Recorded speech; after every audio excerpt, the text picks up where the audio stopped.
Frank, you're next. Frank's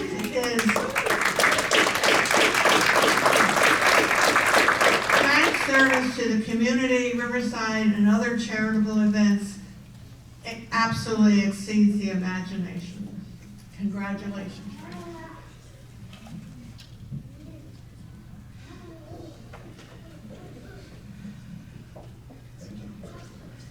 I was waiting for the photographer. I guess they weren't there.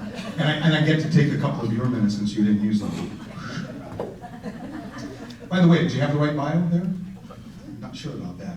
And again, I want to thank more than just a little bit of work. Mary Jane has put a lot of heart and soul into this event, not just this year, but for many, many years. So she always deserves congratulations for this. I want to first thank the committee for choosing me and the Alumni Association for honoring all of the people over the years. I want to thank the ones who conspired to nominate me. I'll get you for this. I'll get to you in a bit. I don't think I did anything to deserve this, but it really does mean a lot. Especially when you think of the 157 members that were inducted before this year. People like popular local politician and Judge Mike Chickanetti, local law enforcement royalty and the Dunlap brothers, and of course Buddy Raditz and Del Bethel with their outstanding charity Sub-Zero mission. I most certainly didn't realize I was living a Hall of Fame life, especially when you consider who I'm going in with tonight as well. Especially when you think of the 10, now 11 other classmates who have already been inducted. People like Dr. Lydia Parker, who makes people feel better about themselves and their physical appearance. Or Shelley Lemon Graff back there, who makes women feel more comfortable after surgery. Or Dan O'Shannon, the 5-time Emmy Award-winning writer, producer, and class clown, who made millions laugh and just for a moment feel better about themselves. By the way, he sent me an email of congratulations a couple of months ago, and he wanted to be here to heckle me. I most certainly didn't realize I was living a Hall of Fame life, even especially when you think of the other person in my family to have already been inducted. My brother Mike was the school district treasurer for more than a decade and the voice of the Riverside Regiment for even longer. He was also responsible for forming the RHS Alumni Band. By the way, we had 125 members, alumni members last week. That was great.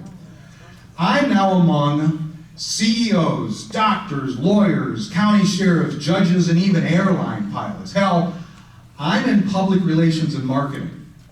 2 of the useless professions dispatched on Golga Friendship Earthship B.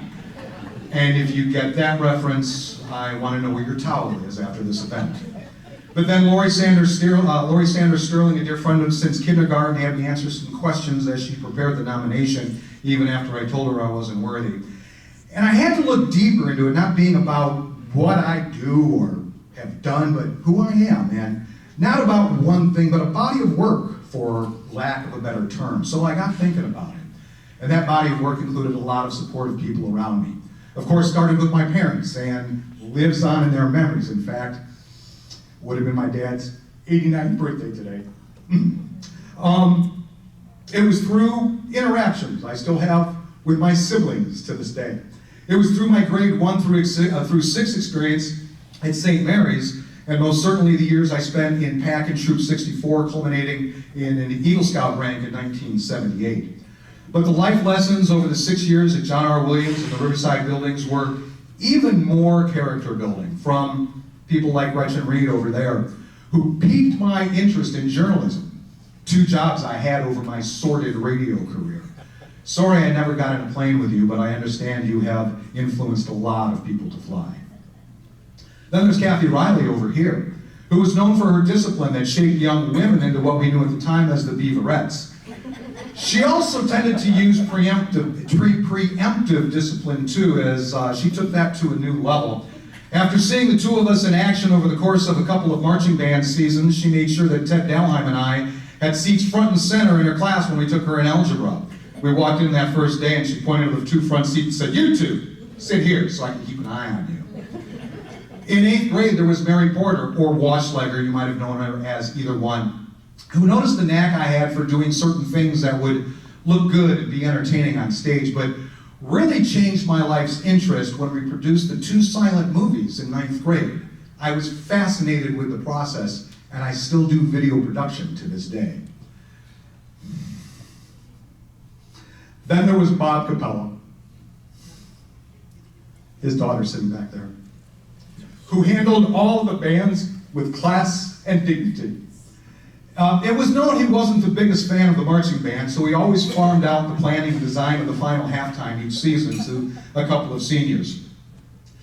We rewarded him our year with the 7 senior and trombone and trumpet players performing a Suicide Squad with fire blazing from the end of our horns, performed to the theme 2001: A Space Odyssey, not once, but twice. And the halftime at Conneaut is a story for another time.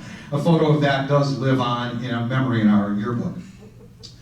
We still see to this day how important the band program was and is to people, which is why my siblings and I award an annual scholarship to a graduating member of the regiment each year. Each year in those applications, we see examples of how the band has turned these young people around. Most go from being shy and timid, then coming out being leaders of their respective sections. The transformation is heartwarming. Now, I don't tell you that to look for applause. I tell you that because that's how much this school, and specifically the marching band, meant and means to my family. And finally, you can't have one of these without a quick story about David Shaner. If you had Mr. Shaner, I hear all the groans. If you had Mr. Shaner, you know that he did, no matter what class you had, he gave out 10 spelling words every day. During the strike of 1978, I knew that he was crossing the picket line, and I said, I have to be in his class. I cannot fall behind in his class. So I crossed the picket line on that very first day.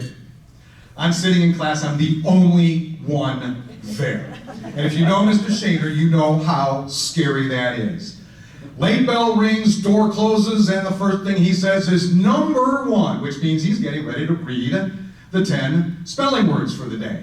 I'm struggling to get my book open and that special pen we had to have for his class, and he read through the 10, and what he would do is, he would say, after he got done with the 10, he'd say number 1, and he would say somebody's name, and he always used the last name. So that day it was number 1, Vaccarello.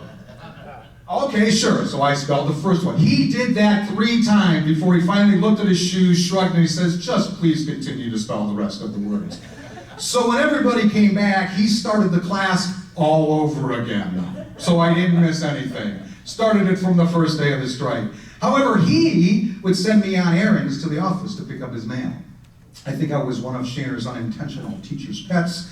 Not sure I wanted that reputation.